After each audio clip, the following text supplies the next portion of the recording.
이제 마지막 예언자, 북왕국의 마지막 예언자를 만나러 가겠습니다. 호세아입니다. 호세아서를 펴주시기 바랍니다. 그래서 거기 이제 그 이정표들 다시 한번들 확인들을 좀 해주셔요. 열왕기하 13장 끝나는 데다가 요나서 끝나는 데다가 아모스 끝나는 데다가 호시아 이렇게 이정표를 만들어 주셔야 돼요. 그 가이드라인을 따라서 이 팩트를 가지고 성경을 읽어가면 하나님의 음성이 그냥 저절로 들리도록 되어 있어요. 자, 이번엔 호세아입니다. 이게 마지막 예언자예요. 아모스의 말이 맞는지 틀린지 한번 봅시다. 자, 앞에서 아모스 선지자는 쳐서 외치는 스타일이에요. 아모스 5장 24절이 그게 이제 이 아모스서의 요절이라고 할 수 있는데, 오직 공법을 물같이 정의를 하수같이 흘릴지로다. 예. 근데 호세아는 그렇게 하지 않고 간증을 해요. 무슨 간증을 하냐면 음란한 여인 고멜을 가지고 간증하고 설득하고 하면서 하나님의 뜻을 전하려고 최선의 몸부림을 치는 마지막 예언자입니다. 1장 1절 보세요. 우시아와 요담과 아하스와 히스기야가 이어 유다 왕이 된 시대 곧 요아스의 아들 여로보암이, 이게 지금 북왕국의 여로보암 2세거든요. 예후 왕조의 네 번째 왕이 여로보암 2세인데 이제 거기 이제 더 읽어보겠습니다. 이스라엘 왕이 된 시대에 부엘리의 아들 호세아에게 임한 여호와의 말씀이라. 2절 여호와께서 비로소 호세아로 말씀하시니라. 여호와께서 호세아에게 이르시되 너는 가서 음란한 아내를 취하여 음란한 자식들을 낳으라. 이 나라가 여호와를 떠나 크게 행함이니라. 이게 뭔 말이죠? 참, 이 말이 됩니까 이게 지금? 이 성경 말씀인데 이게 하나님의 말씀은 대부분 보편적 말씀입니다. 절대 다수가 보편적 말씀이죠. 보편적 말씀이라고 하는 것은 언제 어디서 누가 몇 천만 번을 들어도 그대로 실천해야 되는 그 말씀을 보편적 말씀이라고 그래요. 근데 반면에 특수적인 말씀이 있어요. 이례적인 말씀이 있어요. 그 시대 그 사람에게만 하신 말씀이 있다는 거예요. 지금 요 성경 구절이 그거예요. 1장 2절이. 이게 그 시대 그 사람에게만 하신 말씀이에요. 예를 들어서 바로 이런 말씀. 너는 가서 음란한 아내를 취하여 음란한 자식들을 낳으라. 그러면요, 이것은 호세아 한 사람에게 한 말이지 우리 보고 한 말이 아니란 말이에요. 이해가 되세요? 그러니까 성경도 읽을 줄 아는 문학적 수준이 있어야지 읽어져야 해서 국어 실력이 있어야. 그러니까 어떤 말씀이든지 간에 언제 어디서 누가 무엇을 어떻게 왜 이런 말씀이 주어졌는가, 이것을 분별해야 됩니다. 그래서 언제 어디서 누가 누구에게 무엇을 어떻게 왜, 그럼 7가지예요. 칠화 원칙이라는 말은 없지만 이 칠화 원칙의 렌즈가 필요해요. 그래야지 이런 게 보여요. 그래서 이런 것은 그 시대의 그 사람에게 특별히 한 말씀이지 보편성이 전혀 없어요. 이거는 이해되시죠? 그럼 이거를 갖다 요절로다가 보고선 이거 은혜 받았다 해서 나는 차음녀하고 결혼해야지, 그럼 그건 정신병원에 가야지. 그렇지 않습니까?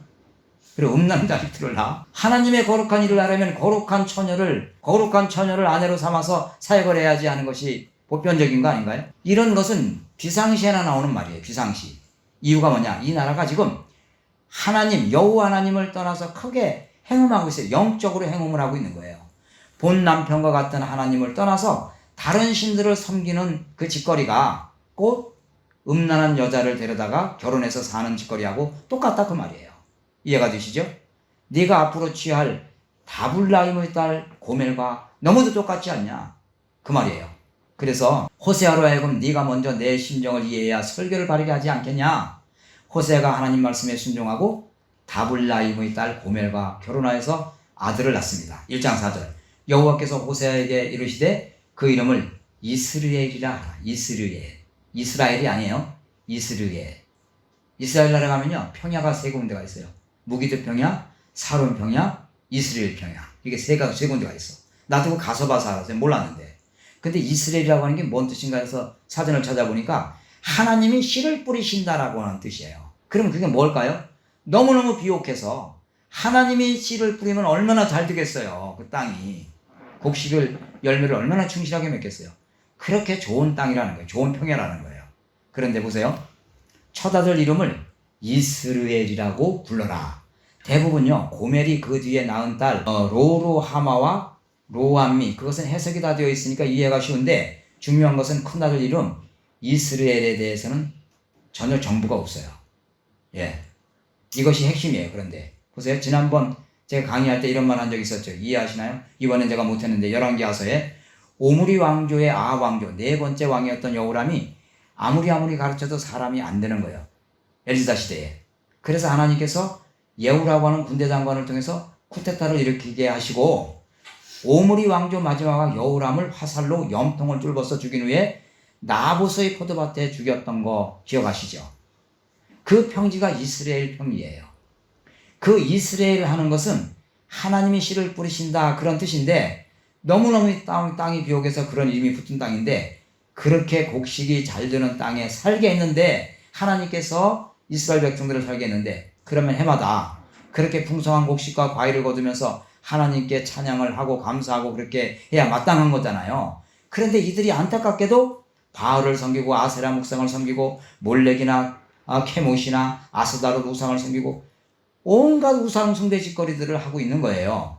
그래서 아무리 엘리사가 와서 외쳐도 안 되고 온갖 구원을 다 보여줘도 회개하지 아니하니까 결국 예후를 일으켜가지고 이스라엘 평야에서 아합 집을 심판한 땅이다 그런 말이에요. 그래서 이스라엘 하는 이 말이 아무리 은혜를 베풀어도 은혜를 깨닫지 못하는 하나님을 깨닫지 못하는 왕조를 쿠데타를 일으켜 심판한 그 땅 이름이 이스르엘이라고 하는 건데 그래서 호세아의 큰아들 이름을 이스르엘이라고 지어라 이렇게 말씀하신 거예요. 그러면 예후가 자기와 자기 후손은 아합 집안처럼 하면 안 되잖아요. 그런데 똑같이 해요. 아합 집안이 하는 것과 똑같이 하면 어떻게 합니까? 내가 그 피를 도로 갚아야겠다. 어디 가서? 이스라엘 평지에 데려가서 그런 하나님의 진노가 여기에 들어있다는 거예요. 이스라엘이라고 하는 이 지명 속에. 그러니까 호세아라고 하는 예언자의 자녀들 이름 속에 하나님의 마음이 하나님의 심정이 담겨져 있다는 거예요. 그 이름 속에. 그래서 하나님이 예후 왕조 너희도 이스라엘 평지로 너희도 데려가야 되겠다. 1장 4절 이하에 보세요. 피를 예후의 집에 갚으며 이스라엘 족속의 나라를 피할 것입니다. 나라를 완전히 끝장내버리겠다는 거예요. 그 다음에 6절을 보세요. 고멜이 또 잉태하여 딸을 낳음에 여호와께서 호세아에게 이르시되 그 이름을 로루하마라 하라. 로루하마. 그러니까 루하마 그러면 루하마 라함 하는 말은 긍휼히 여기다 하는 말인데요. 앞에 로라고 하는 말이 붙으면 이게 부정접두어가 된다 그랬어요. 그러면 뭐뭐 하지 않는다. 긍휼히 여기지 않고 내가 심판하겠다. 그러니까 이스라엘 하는 말은 하나님이 심판한다 라고 하는 말이죠. 이해가 되죠? 근데 심판하는데 어떻게 심판하느냐? 긍휼히 여기지 않고 심판한다. 딸 이름이 로루하마예요. 로루하마. 예, 로루하마. 긍휼히 여기지 않고 심판하겠다. 또 8절을 보세요. 고멜이 로루하마를 젖된 후에 또 잉태하여 아들을 낳음에 9절 여호와께서 이르시되 그 이름을 로암미라 하라. 자, 세 번째 태어난 아이의 이름은 뭐예요? 로암미예요. 로암미. 로는 그냥 접두어고요. 부정접두어고 암미. 그럼 암미라고 하는 말은 뭐냐면 나의 백성이다. 그런 말이에요. 나의 백성. 암미는 나의 백성이에요. 근데 거기에 암하는 것이 백성이고 암미하면은 나의 백성인데 로자가 붙어요. 부정접두어 로가 붙었으니까 로암미니까 뭐예요? 나의 백성이 아니다가 되는 거예요. 나의 백성이 아니다. 그러니까 완전히 그냥 하나님께서 이스라엘을 통째로 북이스라엘을 통째로 버릴 생각을 하고 있는 거예요. 요 자식들 3남매 이름 속에. 이해가 되시죠? 이게 얼마나 재미있습니까? 그러니까 호세아서를 읽을 때는 호세아 당시가 아모스와 같은 시대인데 그 시대가 바로 이스라엘의 아무리 해도 안 되는 시대였었습니다. 그래서 엘리야를 보내도 안 되고 엘리사를 보내도 안 되고 지진을 일으켜도 안 되고 나중에는 호세아를 통해서 하신 말씀이 어떤 말씀이었는가 이걸 알아봐야만 호세아서를 쓰는 호세아 심정도 알게 되고 이 호세아 같은 사람을 세워서 말씀하셨던 하나님의 그 깊은 심정을 이해할 수 있게 된다는 말이에요. 자, 이런 하나님의 심정이 이해가 안 되면 호세아서 10,000번을 읽으면 무슨 의미가 있냐 그 말이에요. 이해가 되시죠? 자, 정리를 하면 루하마, 긍휼히 여긴다는 뜻이에요. 긍휼히 여긴다. 근데 부정접두어 로가 붙어서 로루하마, 아껴보지 않고 긍휼히 여기지 않고 내가 심판하겠다. 어디서? 이스라엘 평리에서. 이스라엘 평야에서. 누구를? 예후 왕조를. 결론은 로암미입니다. 내 백성이 아닌 걸로 끝장나 버립니다. 무섭잖아요. 너희가 이스라엘 평지에서 아합 집을 심판한 것처럼 예후의 집을 심판한다 하시면서 긍휼히 여기지 않고 심판할 것이고 완전히 나의 백성이 아닌 것으로 끝장을 내버리겠다. 하나님의 의지가 이 삼남매의 이름 속에 그대로 내포되어 있음을 알 수가 있어요. 호세아서 2장으로 넘어가요. 2장에 보면 너희 어미와 쟁론하라. 저는 내 아내가 아니요 나는 저의 남편이 아니라 저로 그 얼굴에서 음란을 제하게 하고 그 유방 사이에서 음행을 제하게 하라. 그렇지 아니하면 내가 저를 벌거벗겨서 그 나던 날과 같게 할 것이요 저로 광야같이 되게 하며 마른 땅같이 되게 하여 목말라 죽게 할 것이며 내가 그 자녀를 긍휼히 여기지 아니하리니 이는 저희가 음란한 자식들임이니라. 저희의 어미는 행음하였고 저희를 배웠던 자가 부끄러운 일을 행하였나니 대저 저가 이르기를 나는 나를 연애하는 자들을 따르리니 저희가 내 떡과 내 물과 내 양털과 내 삶과 내 기름과 내 숫들을 내게 준다 하였느니라. 그러므로 내가 가시로 그 길을 막으며 담을 쌓아 저로 그 길을 찾지 못하게 하리니 저가 그 연애하는 자를 따라 갈지라도 미치지 못하며 저희를 찾을지라도 만나지 못할 것이라. 이제야 저가 이르기를 내가 본 남편에게로 돌아가리니 그때의 내 형편이 지금보다 나았음이라 하리라. 그러니까 구약시대의 예언자는 생활비가 없습니다. 제밥 먹고 제목 아프게 떠들다가 얻어맞고 들어오면 아내에게 멸시당하고 돈도 몇 푼 못 벌어오니까 아내는 집을 나갔는데 왜 나갔냐고 물어보니까 누가 와서 삼을 준다, 옷을 준다, 포도주를 준다 해서 따라갔대요. 그래서 가시로 길을 막으며 담을 쌓아 그 음란한 길을 찾지 못하게 했다는 것입니다. 그 연애하는 자를 따라갔는데 못 만났다는 거예요. 못 만나니까 여자가 서러워서 내 본 남편에게로 돌아가리라 하고 돌아온다는 겁니다. 이게 누구 이웃집 얘기가 아니고 호세아 자기 아내 이야기를 이렇게 서술해 가고 있는 거예요. 호세아가 지금 그런 설교를 지금 하고 있는 거거든요. 자기 아내 음란한 그런 짓거리를 간증하면서 다니는데 그러면 너희 이스라엘 백성이 북이스라엘 백성들이 꼭 그렇게 하고 있지 않냐 너희가 이렇게 하는 거예요. 호세아가 결론은 너 이스라엘 민족이 하나님께 하는 것이 꼭 내 안에 고멜같이 아니하냐 이런 식의 설교를 호세아가 호소적으로 마지막 예언자로 하고 있다는 거예요. 그러니까 간증을 하는데 간증도 은혜 받은 간증이 아니고 자기 안에 바람 피우고 온갖 잡다한 놈 만나가지고 놀아난 얘기를 해야 하는 간증을 해야 하는 거예요. 그러면서 이스라엘 백성이 하는 짓이 꼭 내 안에 같다 이런 얘기를 해야 되니까 그것을 듣고 좋아할 사람이 있겠어요? 눈물 나는 얘기죠. 8절을 보세요. 8절을 보면 곡식과 새 포도주와 기름은 내가 저에게 준 것이요 하나님이 주신 것 아니에요. 다 하나님이 다 주셨죠. 그렇죠. 근데 이스라엘 평지에서 비옥한 땅에서 하나님이 다 주신 것인데 그것도 모르고 바알을 따라가고 아세라 묵상을 따라가고 하는 게 꼭 호세아 자기 마누라 그 음란한 마누라 같다는 거죠. 아내 같다는 거죠. 9절 보세요. 9절 그러므로 그 시절에 내가 내 곡식을 도로 찾으며 그 시기에 내가 새 포도주를 도로 찾으며 또 저희 벌거벗은 몸을 가리울 내 양털과 내 삶을 빼앗으리라. 이제 내가 그 수치를 그 연애하는 자의 눈앞에 들어 내리니 저를 내 손에서 건져낼 사람이 없으리라. 내가 그 모든 시락과 절기와 월삭과 안식일과 모든 명절을 빼앗겠고 저가 전에 이르기를 이것은 나를 연애하는 자들이 내게 준 값이라 하던 그 포도나무와 무화과나무를 거칠게 하여 숯불이 되게 하며 들짐승들로 먹게 하리라. 저가 귀고리와 폐물로 장식하고 그 연애하는 자를 따라가서 나를 잊어버리고 향을 살라 바알들을 섬긴 시기를 따라 내가 저에게 벌을 주리라. 나 여호와의 말이니라. 그러므로 내가 저를 계유하여 거친 들로 데리고 가서 말로 위로하고 거기서 비로소 저의 포도원을 저에게 주고 악을 골짜기로 소망의 문을 삼아 주리니 저가 거기서 응대하기를 어렸을 때와 애굽 땅에서 올라오던 날과 같이 하리라. 여호와께서 이르시되 그날에 네가 나를 내 남편이라 일컫고다 하시는 내 바알이라 일컫지 아니하리라. 그러니까 하나님께서 이스라엘 백성을 애굽에서 불러내실 때 마치 첫사랑 연애하는 것처럼 첫사랑의 여인과 연애하는 것처럼 그렇게 하나님이 즐거워했다는 말씀 아닙니까? 그런데 하나님께서 한번 품어보기도 전에 안아보기도 전에 바알 부르게 가서 우상에 가서 바알과 아세라에게 가서 몸을 들임으로 그 우상처럼 가증스러워졌다. 이것이 지금 하나님의 이야기이십니다. 하나님의 마음이 이렇게 지금 표현되고 있어요.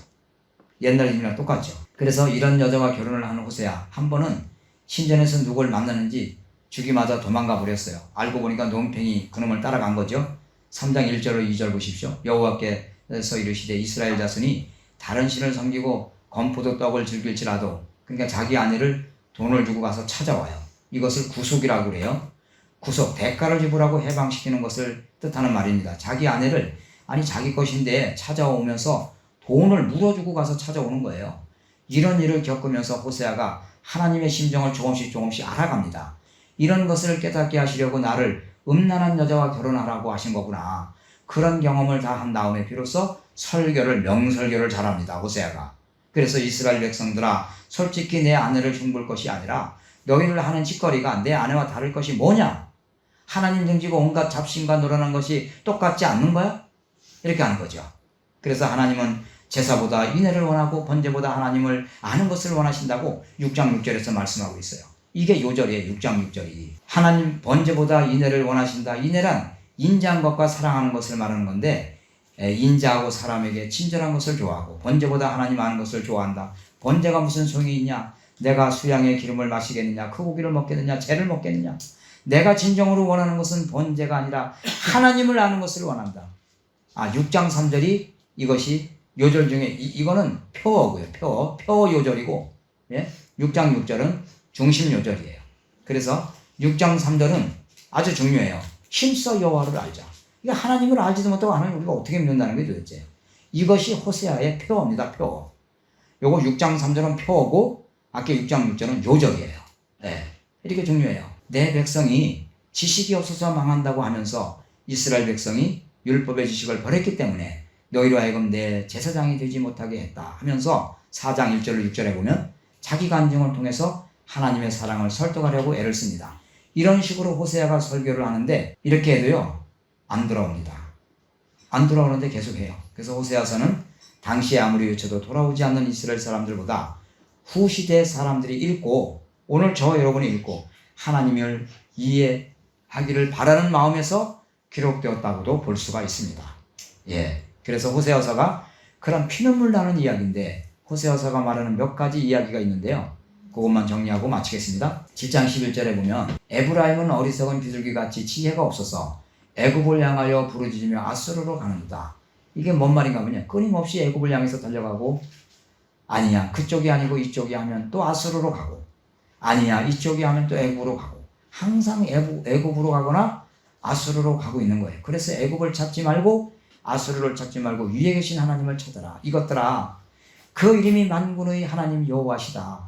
하나님 한 분밖에는 믿을 리가 어디 있냐. 우리가 살 길은 호세아의 외침처럼 만군의 여호와 하나님을 바라보고 그 하나님 앞에서 겸손히 무릎 꿇고 그 하나님을 찬송하고 예배할 때 왜 그런 민족을 하나님이 열강 속에서 별같이 빛나게 안 하시겠습니까?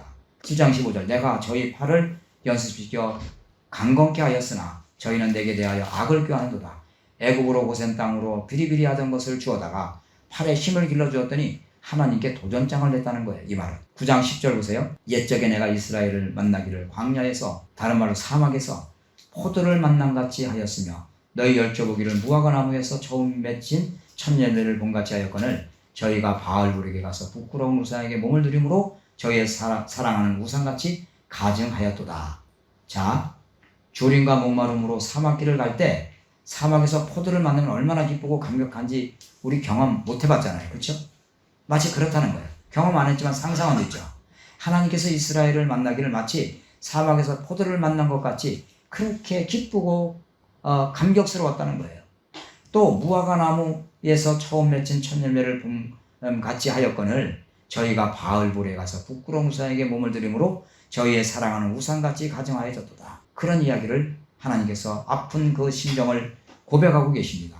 그래서 11장 7절에 보니까 내 백성이 결심하고 내게서 물러가나니 비록 저희를 불러 위에 계신 자에게로 돌아오라 할지라도 일어나는 자가 하나도 없도다. 단 몇 사람이라도 돌아올 법한데 없대요. 13장 6절 보세요. 저희가 먹이운 대로 배부르며 배부름으로 마음이 교만하여 이로 인하여 나를 잊었느니라. 결국 먹고 배부름으로 하나님을 잊어버리게 되었다고 하는데 그래도 하나님은 포기하실 수가 없어서 이것이 지금 하나님의 한이 맺힌 이야기예요. 한이 맺힌 이야기. 아수르가 올 것이고 너희는 포로로 잡혀갈 것이다. 결국 BC 722년 아수르 왕이 올라와서 사마리아 사람들을 에워쌉니다. 그리고 721년 다 잡아가지고 나머지는 죽여버리고 얼마는 죽여버리고 그리고 얼마는 다 전 세계에 흩어가지고 인구 혼합 정책으로 완전히 나라가 일어나지 못하게 만들어버려요. 그리고 2600년이라고 하는 시간이 흘렀어요. 돌아오지 못합니다. 2600년 동안. 그러다가 아까 아모스서 9장 14절 15절에 있는 말씀처럼 그 그루터기를 살려주셔서 1948년 5월 14일 날 극적으로 하나님의 그 크신 경륜과 역사적인 섭리 가운데서 나라를 되찾잖아요. 독립을 하잖아요. 놀라운 이야기 아니에요. 근데 사실 지금 이렇게 보면 다 돌아온 것은 아니라고 그래요. 하시딤, 아직도 전 세계에 디아스포라들이 많이 있어요. 하시딤이라고 하는 디아스포라. 예. 자, 하나님 오래 참으시지만 분노하시면 이렇게까지 분노하신다. 그러니까 우리가 짧은 인생 분노 중에 지나가지 않도록 하는 지혜가 필요한 거죠. 은혜 받고 교만하고 거칠게 행동하는 그 은혜 언제까지 지속될지 알 수 없습니다. 하나님의 뜻을 따라 살기 위해서 힘써 하나님을 알고자 노력하고 경건을 연습하는 것이 인생의 바른 지혜라고 잠언서에서 거듭거듭 말씀하고 있지 않습니까? 자, 이렇게까지 호세아가 외쳐서 안 될 때는 심판을 준비하시는 거죠. 그 창피하게 자기 안에 음란한 것을 가지고 설명해 가면서 백성들의 마음을 설득해 보려고 그렇게 노력해도 전혀 돌아오지 않습니다. 아모스가 외쳐도 돌아오지 않았고 호세아가 이렇게 설득을 하려고 해도 역시 돌아오지 않습니다. 돌아오지 않는 북왕국 이스라엘. 구약성경은 한마디로 하면 돌아오라예요. 돌아오라. 주제가 뭐예요? 돌아오라. 우상을 버리고 하나님 앞으로 지금이라도 돌아오라. 그러면 다 이해가 된 거예요. 온갖 그런 여러 가지 잡다한 얘기를 할 필요가 없어요. 하나님께서 돌아오라. 아무리 돌아오라고 해도 안 돌아오고 계속 부를수록 점점 더 멀리 도망가는 이스라엘. 그게 어쩌면 오늘 이 시대에 저 여러분일 수도 있어요. 우리는 그 정도까지 빗나간 사람들은 아니지만, 자, 이런 안타까운 하나님의 심정을 볼 수 있는 책이 호세아였습니다.